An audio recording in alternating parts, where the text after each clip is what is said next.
This is episode 36 of the Andrew Hines Real Estate Investing Podcast.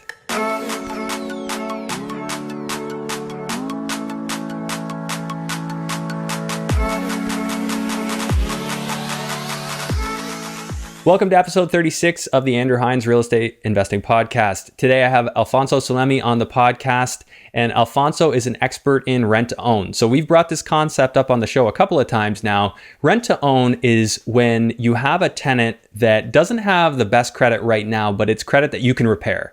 And it's an opportunity where, as an investor, you can actually profit helping that tenant to eventually become ready to buy a home. So basically, as an investor, you buy a house and you have an agreement with a tenant that they have an option to buy it 3 years later. And there's a whole bunch of profit for you in the deal. There's a win for them in that they get to own their own home. And it tends to be a fairly hands-off 3-year period, which is why a lot of investors like it. Not to mention that there are rent-to-own investors and rent-to-own deals getting over 30% per year return on investment. So if that isn't enough to make you watch this episode, then I don't know what is. So you are really going to enjoy this one. Quick housekeeping. We've got the Greater Hamilton REI meetup happening monthly. So this is where you get to get in a room with people like me. I'll be there. And you get to be in a room with many other active investors who are doing deals right now. And these are people that can help you wrap your head around how to get started or how to take yourself from where you're at right now to the next level. So definitely reach out to me at the Andrew Hines on Instagram or Facebook so that you can be a part of that. And I'm not going to delay this anymore. Let's hear what Alfonso has to say. Here is episode 36. Hello and welcome to the Andrew Hines Real Estate Investing Podcast. I have Alfonso Salemi on the podcast, and I'm pretty sure I said that right. You got that. You got that right. I know you always say it on the podcast, you should ask first. So I was waiting for you to ask. But I've heard your name so much. Okay. That, it helps. Yeah, no, you nailed it. You nailed it. Sometimes I just see the name and then in your case. Pleasure to join you today, Andrew. Yeah, super excited. Yeah, thanks for coming on. I know we've crossed paths many times. I think I first probably saw or heard of you from Mike Cordero back in the day. I think you know Mike, right? Okay, yeah, Mike Cordero. Wow, that's a name that goes back. I think we met in the rich dad, poor dad rooms back in the day. I guess it would be at least a few years ago. I know he was coming back when it was So Right, when you had your meetup group. Which has grown obviously significantly now. So, well, why don't we just start off with you kind of giving me a scoop on what you're into, because I know what you're into, but why don't you tell all of our listeners and viewers what you're into right now as far as investing goes? Yeah, absolutely. What I've really focused on, along with my business partner Adam Wissink, is rent-to-own properties. So when I first started getting involved in the journey of real estate, there was it was like information, like it was like water coming out of a fire hose of like all these different strategies, and the multifamily student rentals, and then private lending and all the different types of strategies. So I was told by somebody, focus on one or two at the most, and really, really lock into and learn about that specific strategy. So I chose rent to own, took the classes, took the courses, got a mentor that was really focused on the rent to own. And went down that road, and that's how I eventually met my business partner. So for the people that don't know what rent to own is, we help people that don't qualify for a mortgage today for some reason or other, their credit, their income, or their down payment. We help them repair their credit scores. We help them, claim income properly, do the things they need to do to make sure that CRA and taxes are all paid properly and showed properly. And then obviously save for a down payment. That's a big one that we see a lot of, is just lack of down payment in the market. And then on the flip side, we help investors, really kind of replicated what Adam did for me. He had a little bit of experience, had done probably 2 or 3 deals of rent to own, and then he capped himself out in terms of what he could qualify for mortgages. And he went to go look for a JV partner. And sure enough, I was on a list that he sent out an email, very similar to the ones that we do today. And I said, all right, I want to do this deal. I'll be your partner, but I want to know everything that you do. I want to basically follow in your footsteps, and I wanted to build something for myself, right?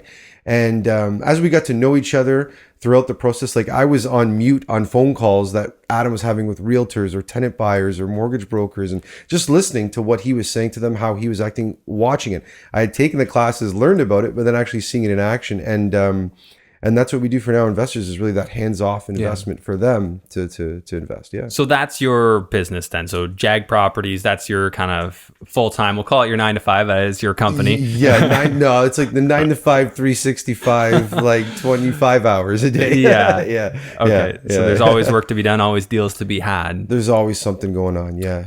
Okay. And, going back, you said there was the fire hose, trying to drink from a fire hose, and you landed on rent to own. Could you just summarize what you saw as the main benefit, what made it seem like the better direction for you at that time? Yeah, absolutely. I had I don't even want to say some, I had like zero experience in real estate. My experience of real estate was, I was like 13 years old, and one of my cousins, Italian from Hamilton, was a builder, and I worked there in the summer times for him in the summer, sweeping up job sites, helping the bricklayer. If it was the drywall guy that day, I was helping bring in the drywall that day, just doing the odd jobs on the construction sites. So I knew he was doing real estate, but he bought land, built houses, sold them. I was like, wow, I want to do that, but I don't know how to do that, right? So that was real estate to me, or being a realtor. That's what I thought. And so the reason I chose rent to own, because I had no experience, and I was really like, I don't know if I can swear, but I was a chicken when it came to like investing. Like, you can ask my friends, family, people. We would go to the casino, and I'm like, no way, I'm putting $50 in my pocket. Once it's gone, it's gone. I brought $50 in my license. That's it. I wouldn't even bring a card or bank, because I'm like, no way, I'm not going to risk that. I'd rather go expend it on an experience or an item that I can keep forever. So when investing large sums of money, I was like, and then you hear all the things about renters are terrible people and they don't pay on time. And again, I'd known some property managers growing up as well too, and they were always collecting rent, right? They were the collectors of rent, always going around chasing, and then from the younger age when I was doing the construction, they were always late. The houses were being delivered like just on time or a day or two late, and budgets were always, so I was like, man, this real estate game's tough. But with the rent to own, I saw that the client had a stake into the process as well.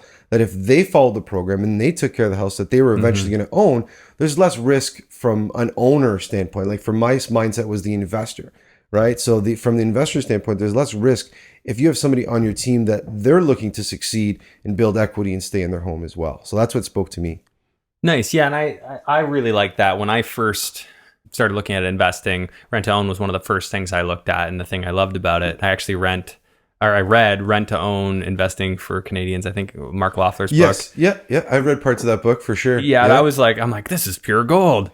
I think that in theory it's fantastic, but there's a lot of execution that needs to be done properly. And there's a lot of expertise that needs to be had there. So coming from the mortgage broker, side of things and being in mortgages, I actually had a pretty good insight into credit and credit score and what needed to happen. I was constantly working with clients and saying, this is a good score versus this is not, and this is what you need to fix, if they did have something wrong. So it spoke to me a lot. And the thing I did love, the same thing you're saying, is when you actually tell somebody, hey, you get to go out and work with a realtor and pick your home. Yes. So that's the strategy Mark pointed out in the book was basically you find the good tenant first and let them pick the home. And then the deal is really in what they're willing to pay as a deposit and of course their monthly payments. That's all pre-agreed upon based on the price range. And I really liked that, and it made a ton of sense to me because they want to take care of the property. You'll find these people, like, they'll put in carpet. They'll say, hey, can we add a bathroom to the main floor? You're like, oh.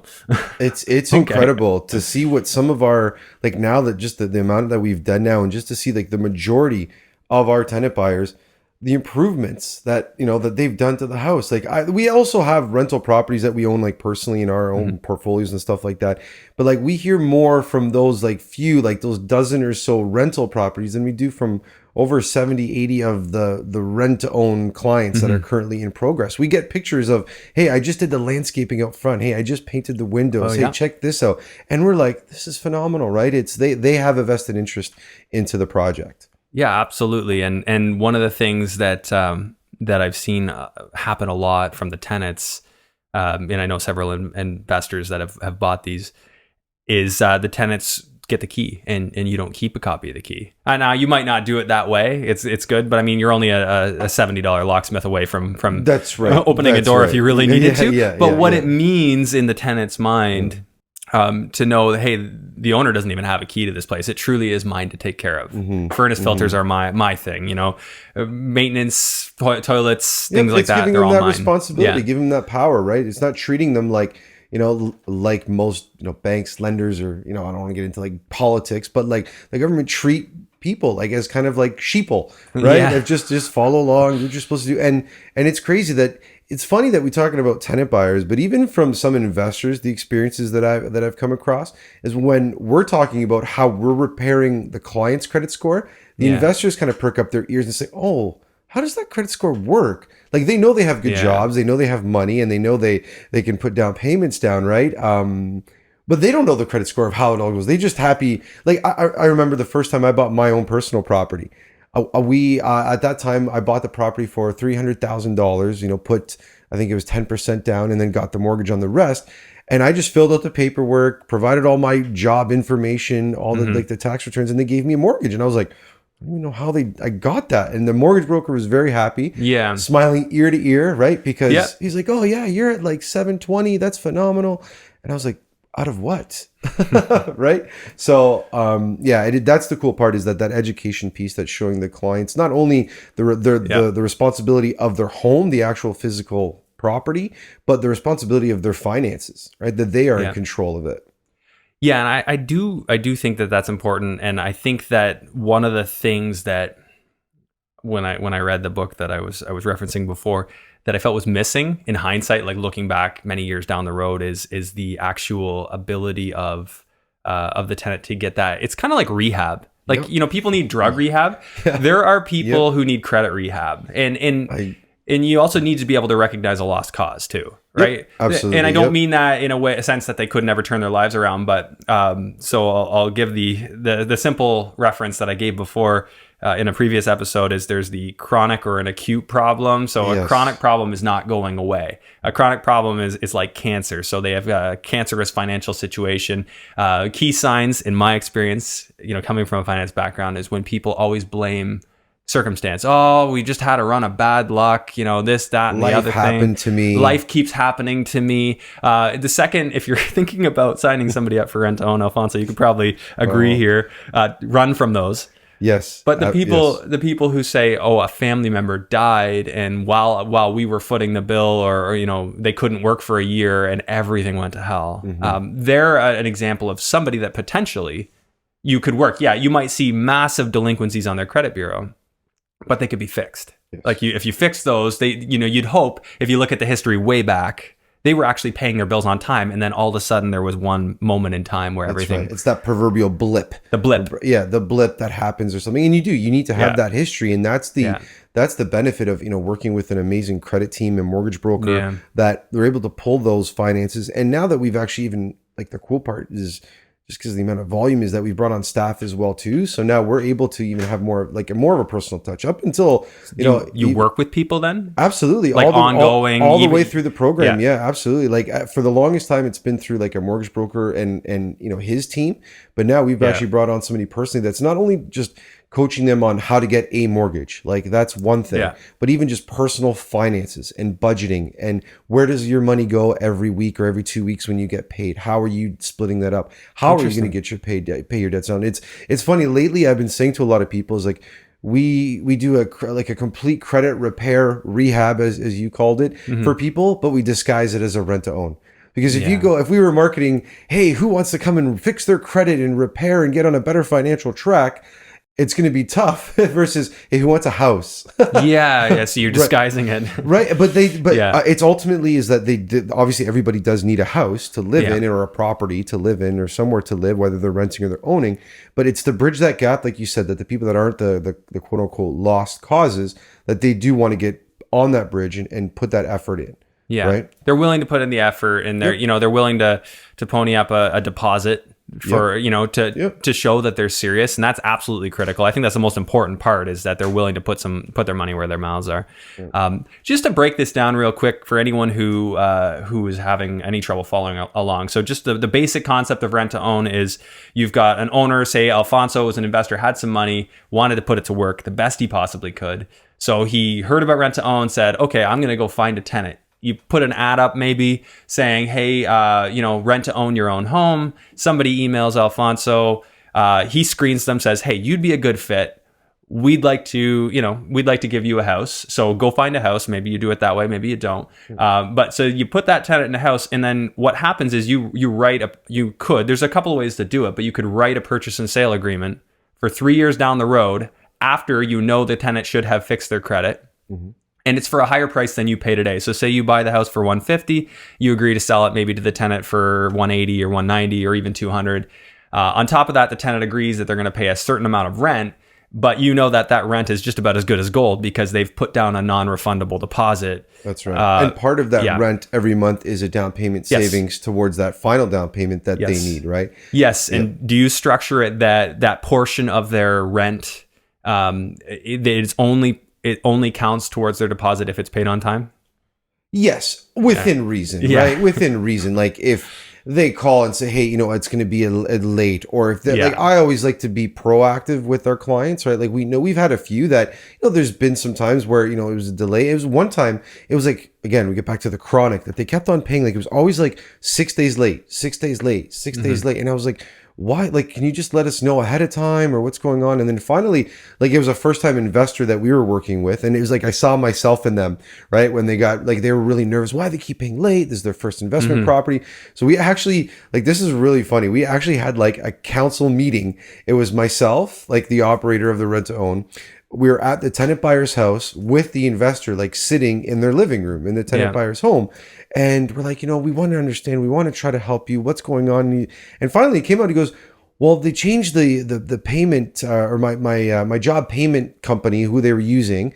And now it gets like paid 6 days late. And we're like, oh, why don't you just let us know that? Like we'll move the payment date, ahead to the last one or behind to the other one, right? And it was settled and done. And what we were walking out, and actually the investor had said it to me and says, which bank is going to go sit in their client's living room to say, hey, why aren't you paying your bills on time? You get letter, like sign on the door, like evicted, like they take over, the whole power of sale process, all that kind of stuff, right? So we really do care about that client and try to understand how can we help that, right? And it's a lot of numbers and facts and dealing with those figures that are measurable, but a big part of it is the unmeasurable part of like, if you were a personal trainer, if we were personal trainers and we looked at somebody walking in that wanted personal training, is like, how likely are they going to do it and actually get the goal? Because we know all the steps. They need to do this, they need to do this, they need to do these exercises. Same thing on our side of things. We look at their setup and they need to fix whether their credit, their income, or their down payment, one of those three things, or all three, or two of the three, is how likely are they going to do it? They're going to follow up or give them all the information they need, the tools, but how likely are they actually going to do it? And since you bring that up, how likely is it for your average client to come in as a tenant buyer and actually end up buying the house? Yeah, so we're at, I'm going to use approximate numbers because September's not done yet. So we're at approximately like over 125 rent-owned properties that we've done. We've successfully exited on 35 that we've sold back to the tenant buyer. Okay. So I'm going to give you the first number is that basically there was like 3 that did not go to term. The rest right now are in operation. They're in year 1, 2, or 3. Yeah, okay. They're not to term yet. They're in the first year, second year of the 3 year. But the 3 that didn't go to term were just like kind of really unique situations. And the thing is that the tenant buyer is always the one that like is basically in charge of their success, right? Yes. They stopped. One of the clients in Stratford actually stopped paying rent, and it was okay. The first month went by, sent the letter. So then I went to the property, couldn't find him. He wasn't there. Okay. So we went through sent the other letter, went to the landlord tenant tribunal. This person never appeared, never showed up. I went back to the property a couple of days before, went to the landlord tenant board, and there was like squatters in the house. And I was like, there's like big biker dudes. And I was like, oh man, I'm like, okay, I'm not getting involved here. I'm not trying to argue with anybody or fight with anybody. So we just basically had to go and get it like vacant possession. Sheriff at the door. Yeah, so you just evict them like normal landlord tenant. Yeah, and to this day, still don't know where this tenant buyer has gone. Was that one isolated incident of somebody, that delinquent that just picked up and left? Yeah, that was just gone. And I honestly think these squatters had something to do with like he was scared of these people that were in this house because they basically took over this guy's house, right? Yeah. But there was another case where there was a divorce, basically husband and wife. It was both their second marriage, so fortunately, it was the second divorces for both of them as well. They both had separate children, and they got divorced 2 years into the 3-year rental, and that was in Oshawa. And at the time, we said, okay, the market was doing really great in Oshawa. We said, let's see if we can, how can we exit out of this? So one way we thought was, let's put another rent-to-own tenant buyer in there. So we tried that method. Didn't really find another person that could come and qualify because of the new purchase prices in Oshawa and whatnot. So we decided just to sell the property. Now, we made an agreement with the tenant buyers that were there. We said, listen, we're going to actually get more than we were going to sell if we were going to sell to you. So if you kind of keep the place, work with us, allow people to come through the property, keep it neat and tidy so that we can get the maximum purchase price, we can give you more back of your return. And ultimately, we did have fees, like we paid our realtor, we had to paint and do some landscaping around the place. But I think we ended up giving them, I think that we had almost about $30,000 of deposit money throughout the 2 years of the 3-year rent-own. And I think we returned just over 20 grand to them.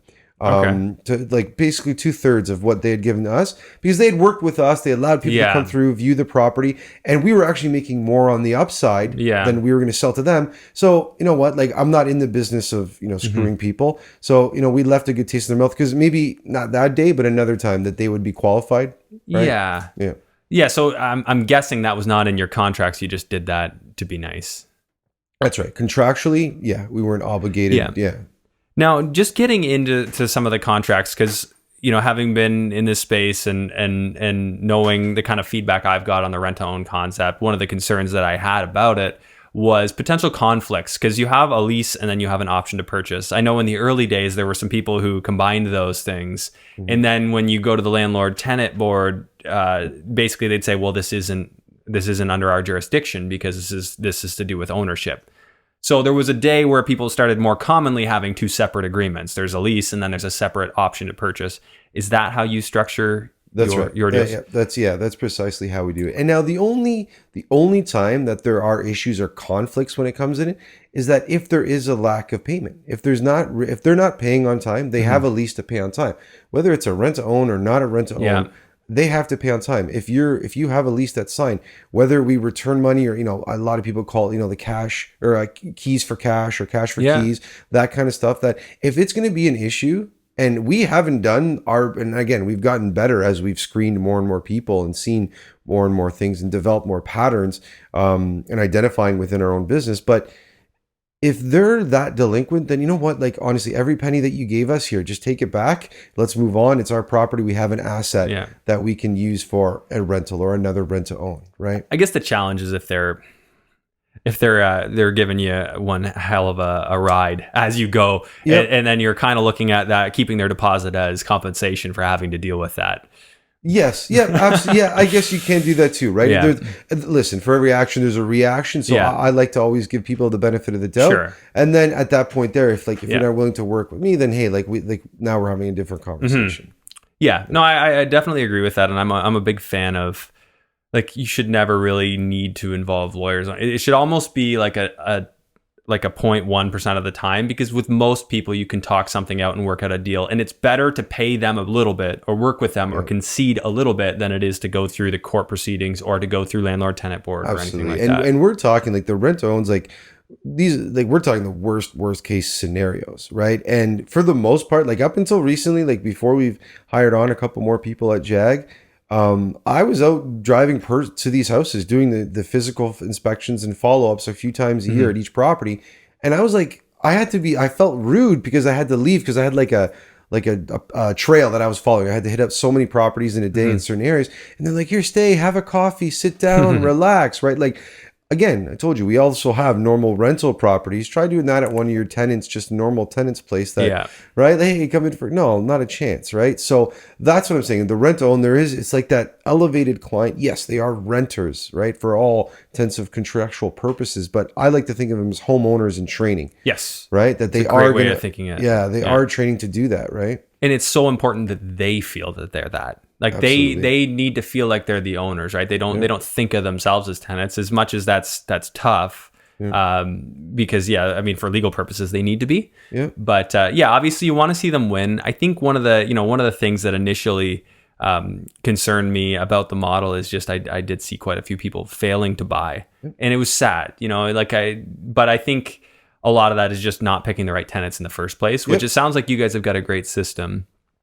So just before we move past that, the issue with the lease versus the option to purchase, do you have a best practice to avoid that being considered like something that landlord tenant wouldn't deal with? Or has it just not happened to you and you guys have got a pretty good contract? I've actually in a couple cases, like in a couple cases where I've actually just gone for other reasons to the landlord tenant board for our other rentals, I've sat there and actually like tried to pick the brains of the mediators that are in the room of those days, right? And I'm like, we were there for another, it wasn't even a rent-owned property, but we were evicting another client. And I just, I said, do you have 5 minutes? I said, the case is kind of clean. The person didn't even come. So I was there for really 20 minutes. I said, well, how can I utilize this time that I'm here? So I started talking to, the mediators that were in the room. And I said, how do you guys look at rent to owns and versus, the lease agreements and option contracts and all that kind of stuff? And what she basically pointed out to me was every adjudicator at the front of the room is going to have their own opinion on it. Okay. So the same way that we're sitting never here, safe. we're sitting, because, and there's only one reason for that is because there's no clear defined, one rent to own way to do things. Right. There's, you've done it, I've done it. There's the Canadian Association of Rent to Own Professionals, right? And we've aligned with some of the biggest rent to own providers across the country. And we always talk about what are our best practices, and even ourselves aren't exactly on the same page. We're all doing it a little bit differently, but that has worked, right? So I think the cleaner your wording though, and the more explicit your wording on each agreement, this is only an option. It is not a guarantee. All your lease must be followed. Those things that really help keep it crystal clear. And I think if you stop confusion, then it should hopefully never have to go there anyway. That's right. And just try and solve problems before they happen. And we do protect them from themselves, because when they are going out and quote unquote shopping for the property, they'll see basically some really terrible houses and they're like, no, we want this one here too. We're like, no, you know how much work is going to be involved in we've just looked at all your financials. You don't have the extra money, right? And there's people that like, they've gone out and looked at properties, didn't have like stair rails, and like it was a complete rental. Like you've done these rentals, you would have loved these type of properties for other strategies, but for our client where they're going to be doing the work into the property or they're going to be handling it, it's too much. No, we're not relying on them. Yeah, especially because in the worst case, you have to take the house back. You need to know it's something that you could resell, right? You want to buy a good marketable property. Right. So why don't you tell me a little bit about your process going through, say you have an approved set of buyers, they're out shopping for a house. What type of house, like obviously you probably qualify them mortgage-wise so that they're not paying more than their ratios should allow, and qualified based on 3 years in the future too. Yep. What's your next step? So they're out on the beat and they find a house and they want to write an offer. What do you do? Yeah. So at the same time as we're kind of simultaneously working with tenant buyers, we have a large list of investors that we work with as well too, joint venture partners. We do our own deals as well too. Mm-hmm. So we're kind of partnering up the types of deals depending on the purchase price, mortgage amounts, down payment requirements, partnering up with investors that have that capability of X down payment, mortgageability, and that kind of thing, right? So if you've already got an investor in mind for the ballpark of price. Exactly, yeah, or a few at all different price ranges. So you call, hey Ron, we've got one that fits your criteria. Are you ready to make an offer tomorrow, kind of thing? Yeah, absolutely. Yeah. Basically, once we've kind of walked them through the process and done the whole, as we're training like the tenant buyer on what rent to own is, we're also doing the same with investors. Educating them on what makes a better deal or not, right? If you're making more cash flow, more profit at the end. So they kind of understand that process and they're ready to pull the trigger as well too on that deal. So once we have that, we also do send out a list, like where we're constantly looking for new investors as well too. We send out a list of of deals that we are looking for funding for all the time, right? Like Adam sends out his spreadsheet, a little bit of the synopsis of the deal. But when they're ready to pull the trigger and they found the one that they like, we've already kind of had a conversation with the realtor. They know if the budget can align, so they know what we're looking for, like what our max number is. Yeah, and, for realtors out there, like we're working with them, and we're not emotional buying. We know what that number is. We can't go more. If it's in an offer, competition, all that kind of stuff, That's our number. That's our budget. That's what's going to work for the client. So we're disciplined in buying in that sense. But the client has to like the property and again, be emotionally involved in it and like it as well too, that has things that they like. So when we write up the offer, along with our investors, we're putting the offer in. If we're getting it under contract, sometimes I can't even tell you how many offers I put in my name and have an assignment clause. That's what I was going to transfer, ask. Right? and transfer it into either JAG or transfer it into the actual investor or their investor's name, and then they're opening up a corporation specifically for that property. Right? Everybody has different tax purposes and all different reasons of who holds the property. Right? Yeah, so it's just a standard offer though with an assignment clause. Like there's nothing furry in there that would tip a bank off to the fact that it's rent to own, because some banks don't like that, right? No, it's a standard purchase, right? We're purchasing this home because effectively, like legally, what we are doing is buying this house and renting it. There's an option to buy. It's leasing a car, right? Yeah. Right. So like, it's funny. I just leased for the first time in my vehicle, and I got the ownership, and it was only like half, right? And I was like, wait, hold on a second. They're like, yeah, you don't own the car. You're just leasing it, right? So when you buy or finance a car, right, they give you the ownership, right? So it's similar to really similar to leasing a vehicle, right? Okay, so from the bank standpoint, no, there should be no hiccups because yes, banks don't like rent to own, but you don't have to tell them, and if they don't ask, we'll put it that way. That's the one element there. So it's okay. You assign it over to someone else. Do you ever do a deal where you sign on it, you're not going to be closing, but you don't have an investor yet? Touch wood, it hasn't happened to date. So you've always found somebody before you had to firm up. Yeah, absolutely. Or the other part, like very early days, like even before, partnering with Adam around then, I wholesaled a few where to other companies or other people that wanted to do that. But then, that I was cool because I just made some quick cash, but I was like, oh, I could have done the deal too, right? But again, I was getting started. I didn't know, and then obviously came across Adam that had initiated and gone through the process. So yet to date, and again, the network of people that we've built, and again, being a part of a CAROP, the National Association of Rent to Owns, where we know the industry, we know the people. If it's a good client, like it's funny now we're seeing the other side that there's been clients that have been bounced around from different people, and we're like, no, don't do this one, and kind of like almost like a blacklist of certain tenant buyers, right? So we know when it's a good deal that we'll find an investor, and we know what makes a good deal or not. Yeah. Now, do you have the contingency that worst case you could just close it if you had to? Yeah, absolutely. Yeah, we absolutely have a backup plan. Again, that we're going to work on that deal. Like we're not going to go firm unless so many dominoes come into play. Right. Yeah. So you do what, like a 2-week condition on those, or no, not necessarily. You know what? 1 like week? Some realtors, they want like an hour condition. They want 5 days. 5 days they complain about. 5 days. Oh my God, 5 full days, right? Like with 24 hours or 5 half days. I heard somebody actually say it was in the Right Club room. Somebody put in 6 half business days. So if you didn't read it properly or like do the math, like you knew the conditions were expired. I was like, that is way too complicated. That would okay, that's good for a one-time transaction. That person's going to remember your name, right? But no, typically, I like to say we ask for 10, and then sometimes we get kickback on that, and then usually we're okay with somewhere around 5. Is typically what we work. It's just tight. For anyone who doesn't do this very often. Like I remember working in mortgages, trying to get somebody approved, get it appraised, get the file closed in a 5-day window when there's delays in getting the documentation. Underwriter's sick that day.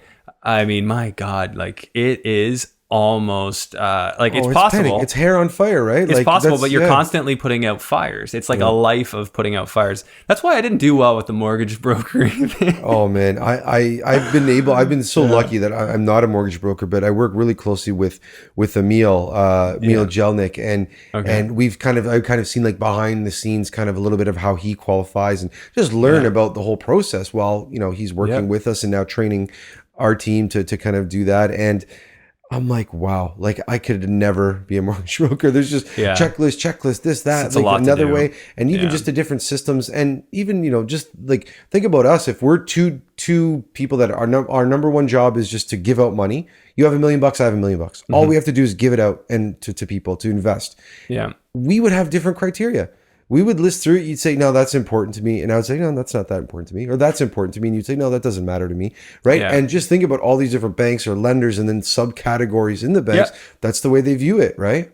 Yeah, every bank has a different list of things that are a requirement. So yeah, that's why a good broker, they're gonna know it. They're gonna be able to direct you to the right spot. So Right. yeah, definitely an important point. Why don't we dig into a little bit about how you guys act and what capacity you act in these deals? And just before we go forward, like when I was looking at rent to own deals, I saw stuff where you could clear 30% ROI per year.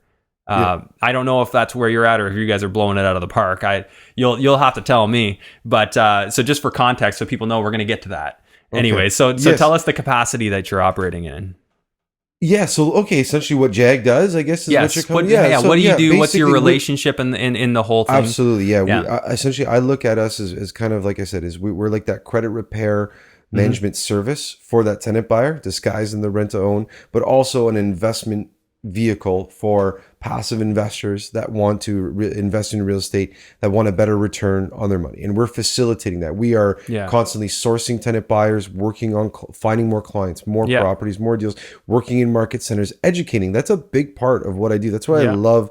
Like, soon as you offered, come on the podcast, I'm like, yeah, absolutely, right. We have our own podcast. You got to come onto the Right Club podcast now that we're speaking of that. But good. that's essentially the big part of what we're doing is we're educating people on the proper way, which, we think is the proper way. And we've talked to a lot of smart people that have done this way before we were around, that this is the proper way to do this. So educating on how to do it properly and how it can work for all parties involved. So, but essentially from cradle to grave, we're finding the client, we're walking the investor through the purchase process. Once the purchase process is done, then we're working with our client to follow up with them throughout the 3 years to make sure that they are on the right track to follow up and get their mortgage approved, fix their budget, and initially have a successful deal for our investors, so that the rent to own actually comes through, and it's not just the rent to maybe then another exit strategy and then maybe we'll do this. It's actually ownership to the client. Yeah, because like the worst case scenario for the investor would be they're keeping a house, which in our market has never been such a bad thing lately. Because values are going up so aggressively, and they're usually past what you're even predicting for the tenant buyer. Like you're adjusting a price for them, maybe 3%, 4 or 5% a year. We predetermine that price. And sure, when we were buying in 2014 or 2015 in Hamilton, and then it appreciated like 22% a year and all that kind of stuff, and we had used a conservative 5%, right? Yeah, did we quote unquote leave money on the table? Sure. But did we cash flow for 36 months? Yes, 100% made money. Did we make money on the sell? Yes, we did. Did the clients have a whole bunch of equity because the client was worth more? And it was like, the mortgage broker was like, yeah, done, deal. This house was worth like 450, or sorry, it appraised for 450. Our sale back price was 380,000. So the client instantly had that equity into the property, and we're feeling good about that. That's too. Nice. That's nice to see them win. And right? you mentioned some ROIs. That was the total, our annual ROI on that deal was 36%.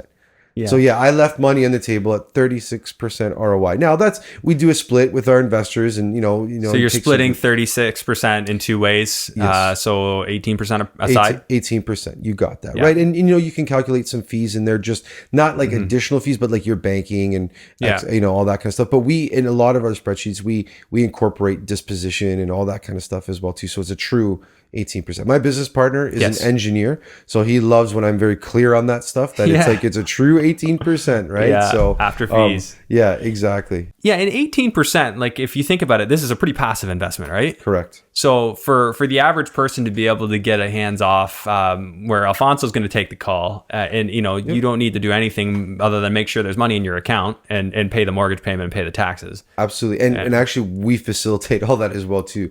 We actually set up an individual account specifically for the project, so that there's a full visibility where investors can see us collecting rent and option deposit every month, and then we can see them paying mortgage, taxes, and insurance every month.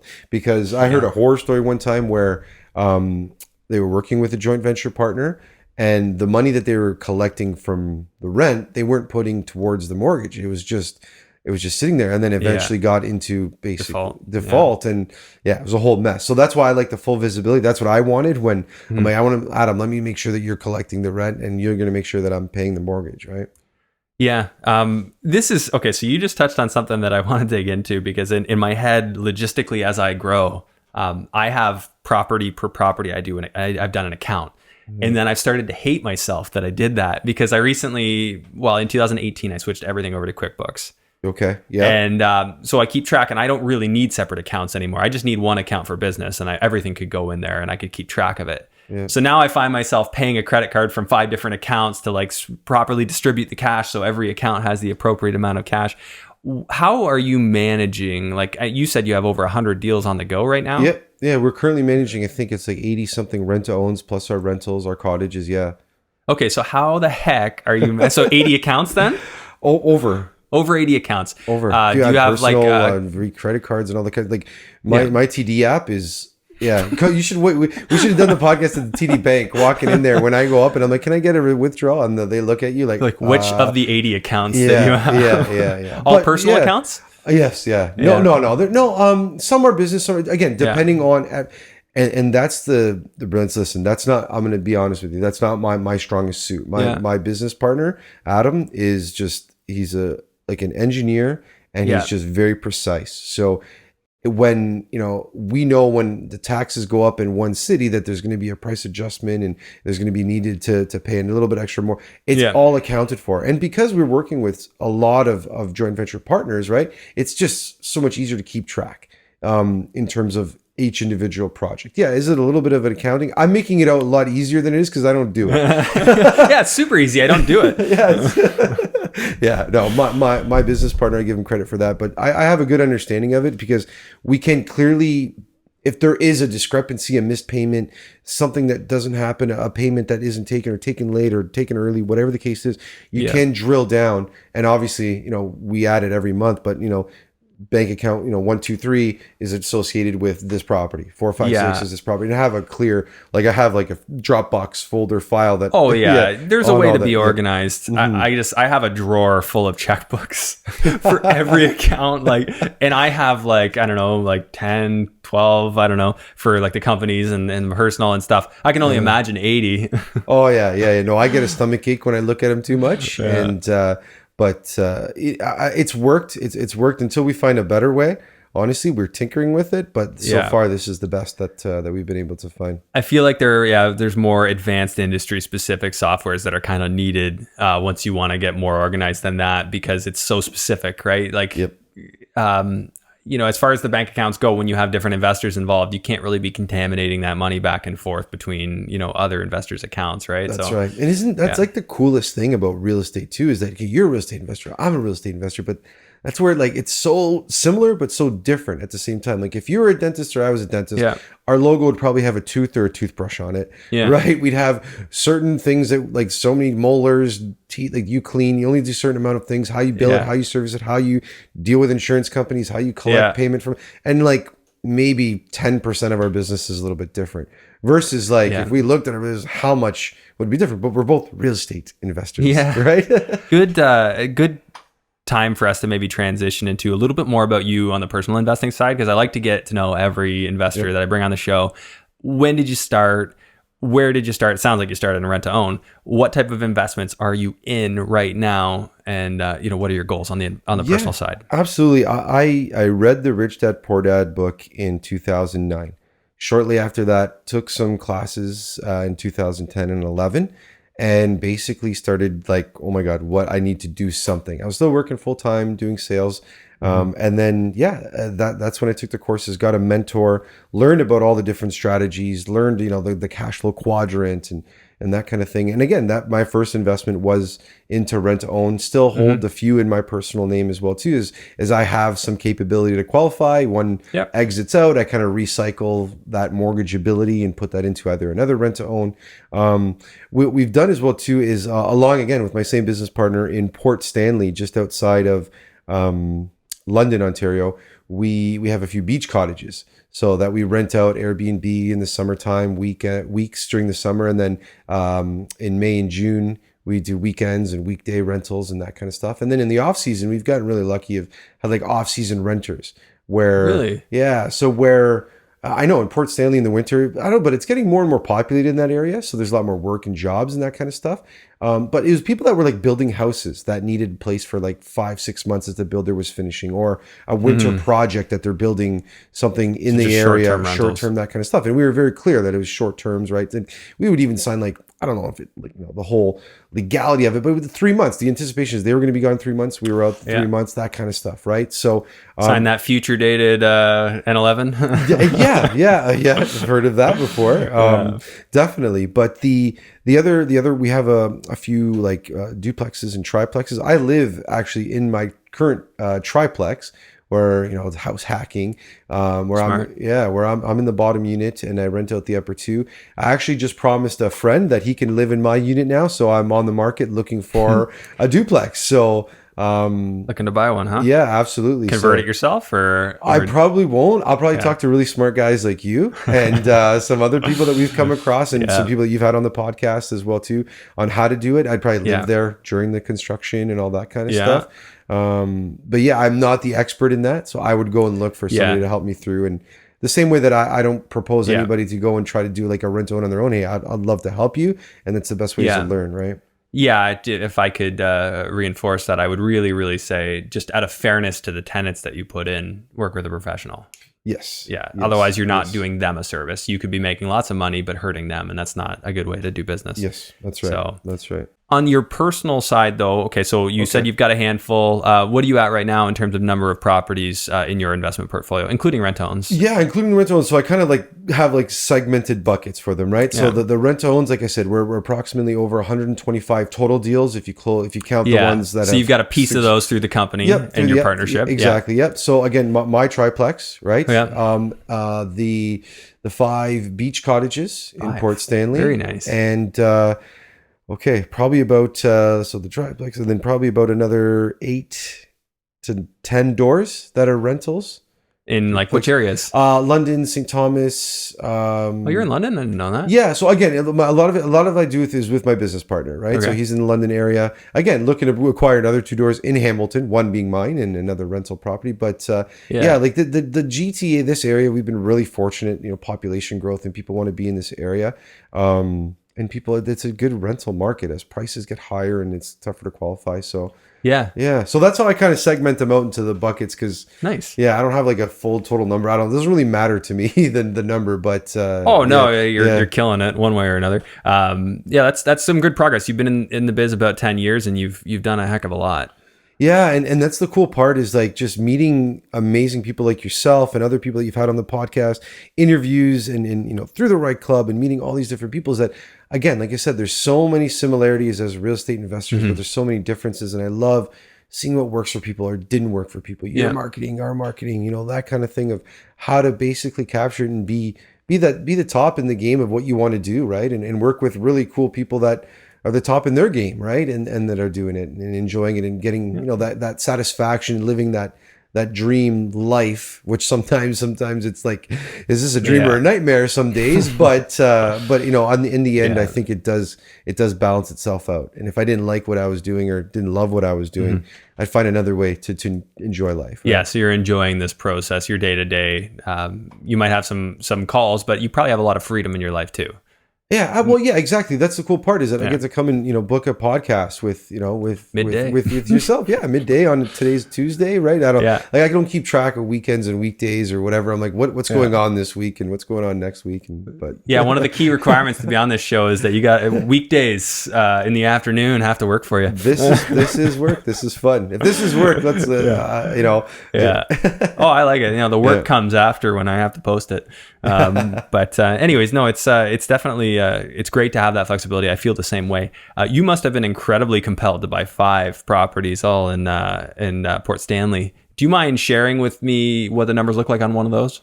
Yeah. So you know what? The first one that we bought, now this is the 4th summer that we just had. So it's 2015, I guess, we had bought the first cottage out there. And again, my business partner was born and raised in St. Thomas, now lives in London, and he knew the Port Stanley area, right? And he we were doing a rent own actually out there. We were doing a rent own in one of the townhome complexes out there.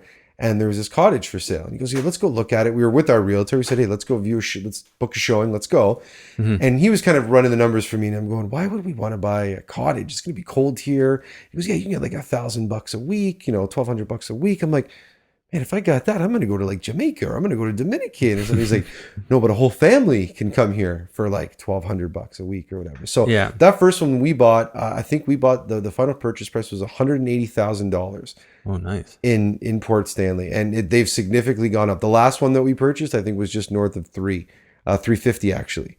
In Port Stanley. Should we do a more current one then? Maybe we'll focus on the more recent one. Yeah, maybe a more recent one. Yeah, right? let's focus on. Let's use on average. I think we have an average purchase price of the 5 is like around 300,000. Okay, so let's use 300,000. Okay, so we'll say 300 purchase price. Yep, and the numbers the way that they work out is the June, July, and August months. Basically, they cover almost 80% of our full year of like carrying costs, right? So that you're talking property tax, mortgage payment, insurance, and any other some amenities. Minor I think maintenance. we have like some cable, like we include cable in there, internet. Some maintenance. So it covers 80% of all that. Luckily, real cool part is like that they're all really landscaped nicely, and there's like no grass, so there's not like constant maintenance. But like going in there, filters and all that kind of stuff. Yeah, right? so you still have to do that general stuff. Maintenance, Minor. The cleaning is well involved in between guests as well too, right? Like it's kind of like that Airbnb as well, right? So those 3 months would cover roughly about 80% of the cost of the full year. And then do you have including the little the winter leases that you get, people staying, so kind of your average year on that $300,000 property, what are you looking at as far as gross rent goes? I'd have to look at what the blended are. In the summer times, on the summer months, we're probably getting around anywhere from 1,800 to 2,200 a week on those properties, right? And then in the off season, probably those rentals are somewhere around 1,700 for the month, 1,800 for the month. Okay, so we'll do 1,600 a month. You figure? Yeah, that's kind of on the low end, but sure. Okay, $2,000 a week, roughly half the year, or not that much, like I would say a quarter of the year. A quarter of the year. So only 3 months? I can see the mortgage broker skills coming out in you here. Only 3 months? About 3 months. Yeah, quarter of the year. Yep. Okay, so it's 3 months at $2,000. So there are $2,000 a week, right? Oh, yeah. So 3 months at $2,000 a week. So 4.33 weeks in a month times 3 on 2,000 works out to be $25,980. Your monthly rent on the other 3 quarters of a year, that's going to total, so 1,600 times the other 9 months at 14,400. Your annual rent on that is $40,380. Okay. I'll take your word for it. I've calculated it. Okay, so rent on the annual is $40,380. If you want to break that down into a monthly average, it's about $33,650 a month. So I know a lot of people love to talk about that 1% rule.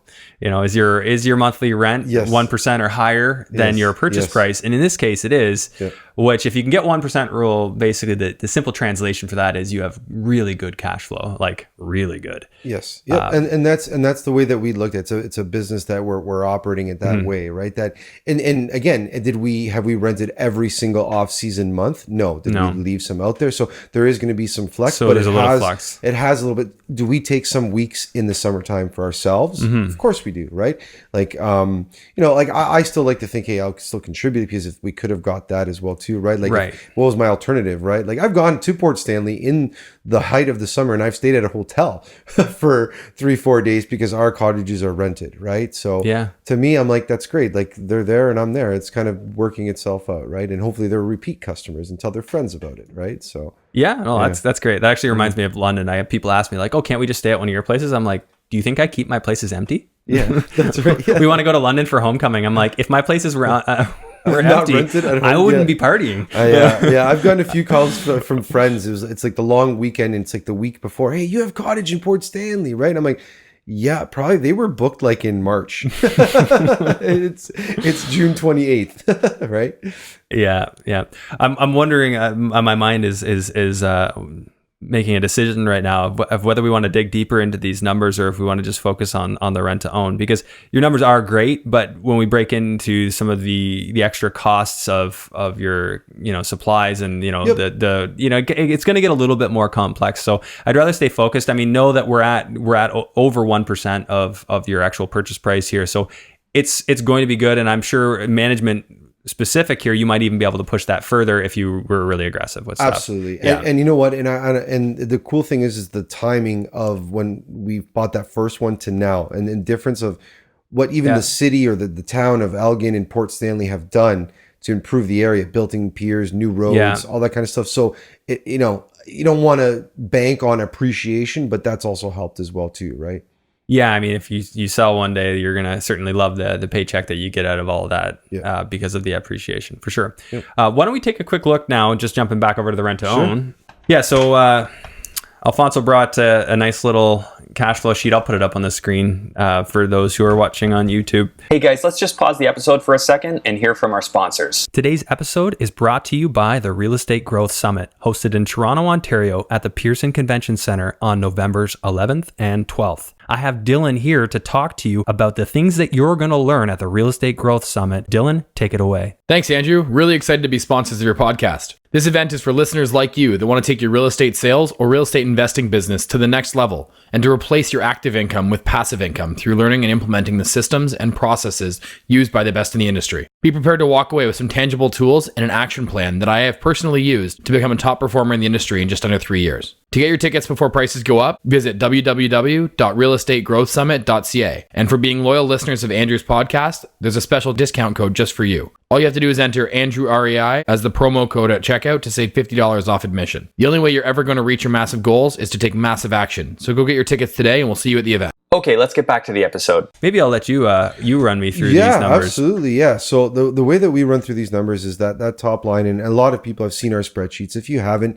definitely reach out. We send these opportunities out. And again, another way for us to educate investors on how the deal really breaks down and keep it simple. So this particular property, the clients were approved for obviously like at least a $408,000 property, right? So they were probably maybe approved up to 500. So they went out and found a property at $408,000. Conventional financing, first mortgage is 80%, right? The 20% down payment, you have all your legals and closing costs and land transfer fees and all that type of stuff. And basically like a finder's fees, we work like, again, within our network of people that, Andrew, if you called me and said, hey, I have a tenant buyer that I think might be a good fit, would you run them through your program and take a look? And if we did get a successful client, we would pay you and say, thanks, send some more, right? It's what we do, right? It's, if you call that a marketing expense or a finder's fee, that's how that works. So essentially we have an overall down payment that the investors require. Now, the other part of the investment is that the client in this case provided a $25,000 option fee, so our initial deposit at the front. That actually reduces the investor's deposit, what they need to provide. So you're taking that right off the top. So instead of needing a full 20% of the 408, they're going to need 20% less, whatever that 25 grand is. You got that. And now that I see a $5,000 number on there for a finder's fee. Who's that finder's fee going to? Is that what you were just talking there? Yeah, exactly. Yeah. Like so whoever sent the deal, person, like whether it's a mortgage broker, real estate agent, honestly, we friends and family, like people that are like, hey, talk to this person here, right? Like again, contractors that know other contractors and hairdressers and friends that, we even within our program, sometimes that goes to our tenant buyers that refer other tenant buyers, right? So okay, so you're willing to spread it around to make deals happen. Absolutely.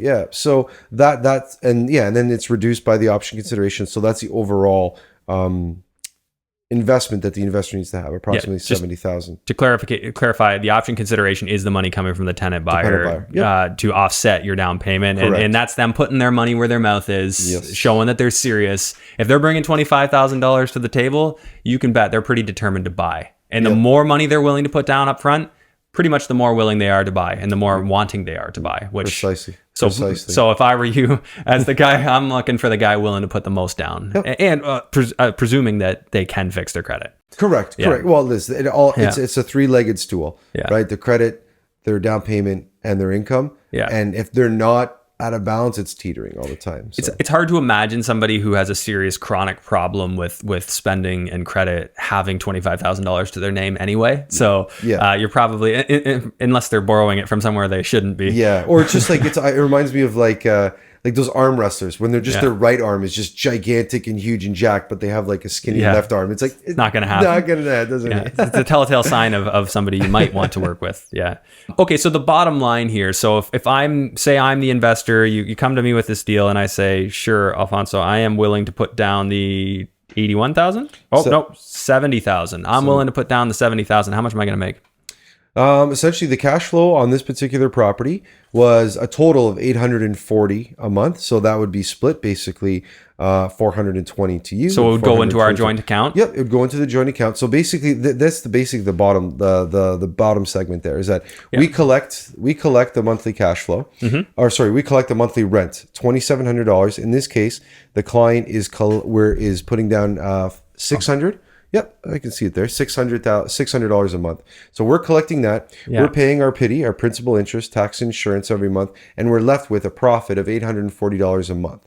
Yeah, right. The project is profitable, 840. The investor takes 50. JAG takes 50. That's a 50-50 split, right? Maybe we take 400 and 400, leave some in a reserve or something like that. Yeah, do you build up a reserve into it? Yeah, very slightly. Like every account, like we kind of bolster up and put a couple grand in there, or at least 1 to 2 months of rent, just so that the mortgage never goes in default. I think that's a good practice. I do a lot more than that on mine. Yeah. Different though. Yeah. Different well, again, approach. These tenant buyers, right? Like again, they're hands off, right? Yeah. Yeah. Now, what do you do if something comes up like a roof? Like, these guys, they just forked out 25 grand and now all of a sudden they're told they need a roof. I'm assuming that part of your home inspection is to make sure they don't, but maybe on year 3, if it was a bad roof, I've seen it. Man, I've seen it. Yeah, exactly. They curl. Yeah, absolutely. Again, we do a home inspection on every single property that we do. We work with home inspectors, not fortune tellers. So no one can predict the future of what's going to happen to these properties. In a few cases, what's happened is, say, like a furnace, never a roof, but a furnace is gone. So it's like $6 grand repair. Okay. So the tenant buyer actually had another 3,000 that they could put in. We put in with the investor the other 3. Now, basically, we tacked it on to the end purchase price. Yeah. Because you have to have a furnace in your house. Like, there's no way around. So sorry, you only have 3. Sorry. We don't want them to get into like a high interest loan with the heating and cooling companies, not to be named. Those high interest that we see on credit scores all the time. Yeah. But we don't want them to be put in a worse position. We want their credit to improve. So we'll actually put that and then just basically tack that on to the end purchase price. If there is something major, again, when we're going through the home inspection, you can kind of tell if it's like a 30-year-old furnace or if it's a 10-year-old furnace. I've seen 10-year-old furnaces. 10-year-old ones go. Yeah. Doesn't matter, right? Again, it's you can't predict that, but that's how we kind of take care of that downside if it does happen. Yeah. So for that alone, like for me, I'd love to have just a few grand because you just don't know, right? You're putting that pickle, and you don't want to have to go back to your investor and say, hey, let's put some more money out. If that's the case. So in this case, just to clarify. So $2,700 is the monthly payment. So that would effectively be the rent on the lease for this buyer. Now, as you had said, $600 approximately of that is going towards their eventual down payment. Yep. But you're making money because you've applied a percentage increase to the property value each year of the contract. Correct. So you've marked it up here. Can you give me an example on this one?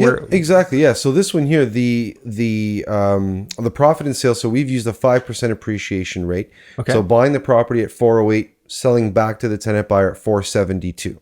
Okay. So that's the spread, right? So that's a big lift to get over that time. So it doesn't hurt to give them $600 credit on their rent because you're still making a huge lift. Exactly. Yeah. And they're going to need that down payment as well too, right? They're going to have to. We try to get our clients to 10% down payment at the end. 10%. Okay. Yeah. So basically, it's setting them up in a better position to qualify for a mortgage, more skin in the game from the lender's perspective, right? Right. And as far as lenders go on the buying end, I have helped a client with a mortgage for a buyout, and it went actually relatively smoothly.